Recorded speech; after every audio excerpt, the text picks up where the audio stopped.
नमस्कार, मैं मनोज भट्ट। आप देख रहे हैं इंडिया टुडे ग्रुप का फार्मर डिजिटल प्लेटफॉर्म किसान तक। हम सब जानते हैं कि देश में किस तरीके से पाम ऑयल ने किसानों की मुश्किलें बढ़ाई हुई हैं।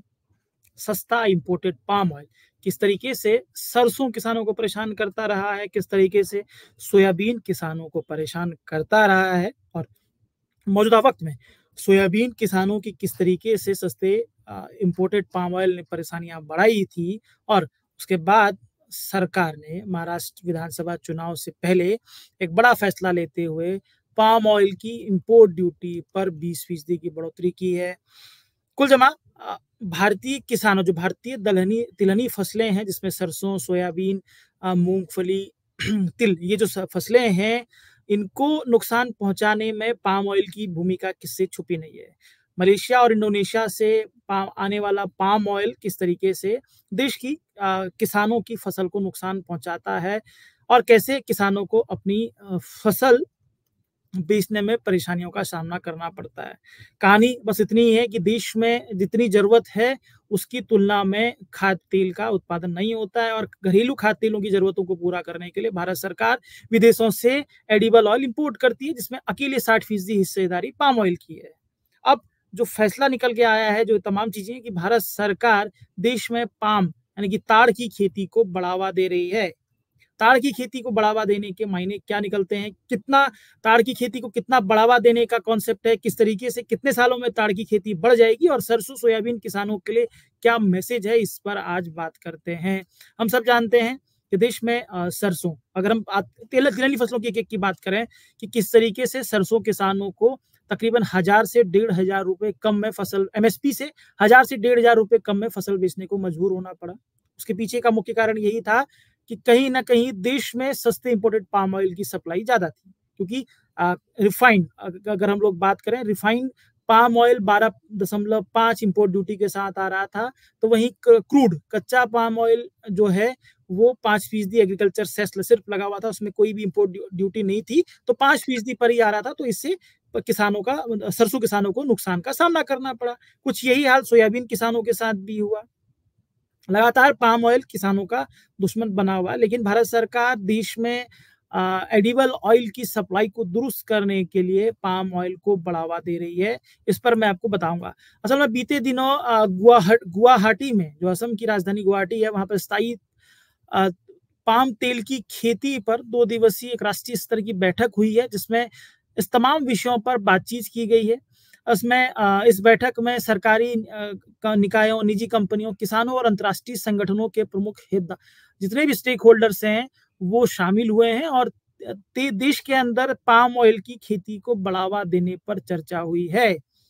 इसमें अगर हम लोग बात करें, इस बैठक में जो असम के कृषि मंत्री हैं अतुल बोरा ने, उन्होंने क्षेत्र की अर्थव्यवस्था के लिए टिकाऊ पाम ऑयल की खेती पर रणनीतिक महत्व पर जोर दिया है और किसानों को सरकार के निरंतर समर्थन का आश्वासन दिया है। और साथ ही उन्होंने असम की भूमिका पर जोर देते हुए कहा कि असम पूरे पूर्वोत्तर और देश में टिकाऊ तेल पाम क्षेत्र को आगे बढ़ाने की अग्रणी भूमिका निभा रहा है। यानी कि देश के अंदर पूर्वोत्तर पूर्वोत्तर में पाम ऑयल की खेती को बढ़ावा देने की योजनाएं बनाई जा रही हैं, जिसकी अगुवाई असम कर रहा है। अगर उसकी हम विस्तार से बात करें तो देश के अंदर 5 से 6 सालों में, अगर हम लोग बात करें, पाम ऑयल की हिस्सेदारी 2 से बढ़कर 20% होने जा रही है। यानी कि एक बड़ा पाम ऑयल का एक बड़े क्षेत्र में रकबा बढ़ने जा रहा है कि कैसे 2% से 20% पाम ऑयल का रकबा हो जाएगा। और ये जानकारी किसी और ने नहीं, ये जानकारी देश के जो कृषि सचिव हैं, भारत सरकार के जो कृषि व किसान कल्याण मंत्रालय है, उसके सचिव डॉक्टर देवेश चतुर्वेदी ने यह जानकारी सम्मेलन में दी है।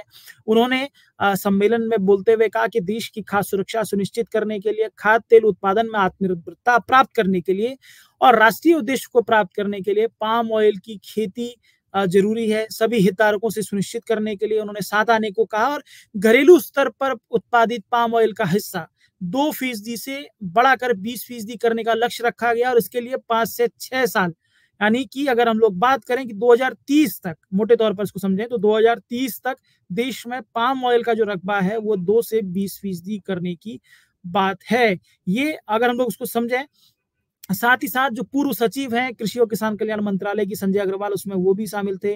उन्होंने इस क्षेत्र की चुनौतियों पर बात की और पाम तेल उत्पादन में तेजी लाने के लिए सरकारी निकायों, उद्योग जगत के नेता और किसानों के बीच अधिक समन्वयन का आग्रह किया है।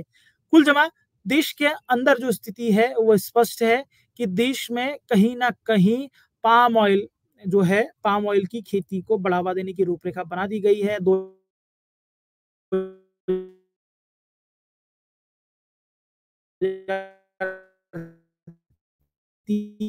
पहुंचाता है देश में। जरूरी ये बात सच है कि देश में खाद्य तेलों के मामले में भारत सरकार को आत्मनिर्भर होने की जरूरत है और आत्मनिर्भरता के लिए लगातार ये बात आती है कि देश में जो मौजूदा फसलें हैं, जो देश की अपनी तिलहनी फसलें हैं, उनको बढ़ावा दिया जाए। इस बीच पाम ऑयल के हिसाब से जो शूट करते हैं पाम ऑयल का रकबा एरिया, तो उसके हिसाब से पाम ऑयल को बढ़ावा दिया जा रहा है। लेकिन कहीं ना कहीं देश में सरसों और सोयाबीन किसानों के लिए ये एक बड़ी चुनौती है। मैं जाहिर तौर पर कहूंगा सरसों किसानों के लिए ये ज्यादा बड़ी चुनौती है। जिस तरीके से हम देखते हैं कि सरसों देश की तिलहनी फसलें हैं, सोयाबीन तकरीबन 2005 में इंट्रोड्यूस किया गया था मध्य प्रदेश और महाराष्ट्र में। आज दोनों ही बड़े हिस्से में सोयाबीन की खेती हो रही है। लेकिन सोयाबीन बेशक वो तिलहनी फसलें हैं, लेकिन उसका जो वेस्ट होता है वो दूसरे प्रयोगों में काम आ जाता है। तो ये सोयाबीन किसानों को तो नुकसान पहुंचाता है। लेकिन लगातार सरसों की अगर हम लोग बात करें तो सरसों किसानों के लिए पाम ऑयल की का जो बढ़ता दायरा है वो कहीं ना कहीं नुकसान पहुंचा सकता है। जरूरी है कि ये सुनिश्चित किया जाए क्योंकि सरसों किसानों को उनकी फसल का वाजिब दाम मिल सके। सरसों किसानों के बाजार को, यानी कि सरसों के बाजार को पाम ऑयल नुकसान ना पहुंचाए। ये जरूरी है कि देश के अंदर खाद्य तेलों को आत्मनिर्भर बनाने के लिए जो तिलहनी फसलें हैं उनकी खेती को बढ़ावा दिया जा रहा है। ये भी अच्छा है कि देश के अंदर कहीं ना कहीं पाम ऑयल के लिए जो एरिया है, एक नई एरिया को आइडेंटिफाई करके वहां पाम ऑयल को बढ़ावा दिया जा रहा है। लेकिन यहाँ पर यह भी सुनिश्चित करने की आवश्यकता है, लगातार जो किसान संगठन मांग करते रहे हैं कि देश में पाम ऑयल की जो मिश्रण है, पाम ऑयल की जो ब्लेंडिंग होती है दूसरे तेलों में, उसको लेकर भी एक सख्त कानून बनाया जाए।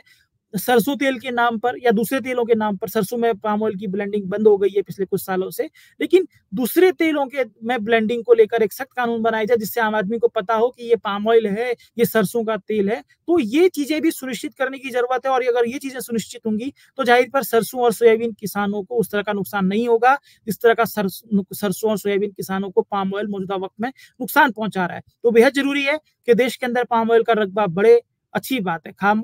एडिबल ऑयल के क्षेत्र में भारत यानी कि खाद्य तेलों के मामले में भारत की आत्मनिर्भरता जरूरी है। लेकिन ये भी जरूरी है कि सरसों, सोयाबीन, मूंगफली, तिल जैसी जो देसी तिलहनी फसलें हैं उनको नुकसान ना हो। तो उसके लिए ये भी जरूरी है कि सरकार एक नियम बनाए जिसमें पाम ऑयल की ब्लेंडिंग को लेकर सख्त निर्देश हो, स्पष्ट हो कि कौन सा तेल में कितने % की ब्लेंडिंग की गई है और कौन सा तेल प्योरिटी के साथ किसके साथ है। ये चीजें अगर होती हैं तो सरसों और सोयाबीन किसान, मैं ये कहूंगा कि पाम ऑयल उनको नुकसान नहीं पहुंचाएगा। आम आदमी के पास अपनी बातों को चुनने का अधिकार होगा।